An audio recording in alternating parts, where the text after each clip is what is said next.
Today we're going to be talking about an election prediction between former Vice President Joe Biden. Everyone knows him. Not everyone loves him. Versus, of course, the incumbent President Donald Trump. Everyone knows him and not everyone loves him. So we're going to start off by doing this through 7 p.m. all the way up to 1 a.m. So I'm pretty sure if you watch any of my previous videos, you know how this works. But if you're new here, don't forget to subscribe, comment, and also the way I do this is I go from Indiana, Kentucky, Virginia. You know, the 7 p.m. poll closings lead into 7:30, 8 o'clock, 8:30, 9, 10, 11, and then finish off at 1 a.m. in Alaska. And then, of course, I indicate which states are swing states throughout the map, and then I come back to those and fill them in. So let's make sure the swing state is on. It isn't, and now it's on. So Indiana, Kentucky, South Carolina all go to the president. Georgia is a swing state. Virginia goes Democratic, and Vermont goes Democratic. Pretty much how we start off almost every video. Again, West Virginia goes to Trump. Ohio, swing state. North Carolina, swing state. Again, how we start off almost every video. And now we're going to move over to 8 p.m. So Tennessee, Alabama, Mississippi, Missouri, Oklahoma easily go to the president. We really don't see these disappearing from the GOP column anytime soon. But the same thing was said about states like Indiana in 2004, and we saw how that turned out. So anything is possible. But as of today, this area is pretty much safe for the Republicans, but the area up in the Northeast is also safe for the Democrats.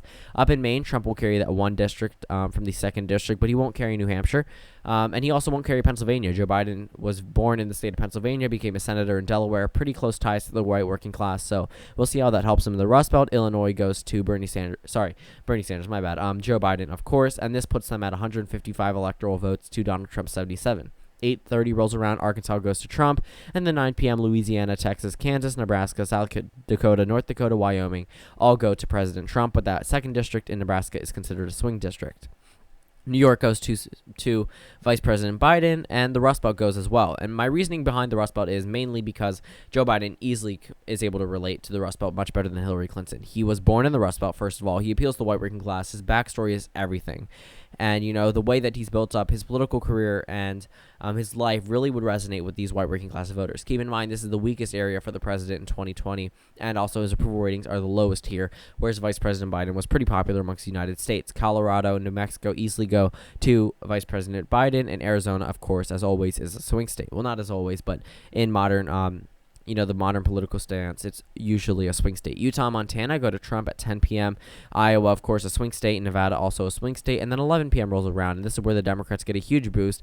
This may be enough to put him over the top, and yes, it is. So Joe Biden wins the presidency with 272 electoral votes to Trump's 161, and then 1 a.m. rolls around, Alaska goes to Trump. So now Trump has 164 electoral votes. So where can the rest of the Democratic or Republican votes come in? So we go over to a state like North Carolina. That one would probably still go to Trump.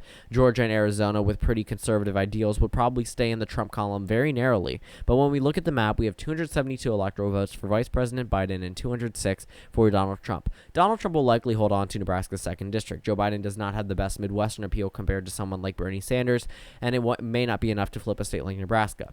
I also think Trump would narrowly carry the state of Iowa, but Nevada is pretty safe for the Democrats at this point. It's a Democratic state. History tells us it'll stay Democratic. Not much showing a Trump favorite, but coming over to Ohio, I see a Joe Biden victory. I mean, Joe Biden would do pretty well in the state of Ohio, being so closely tied to the Obama administration, and they were pretty popular here. Obama ended the 2016 election with a 54% approval rating to Donald Trump's low 30s. So obviously, the president was approved of, and Joe Biden was just approved of just as well.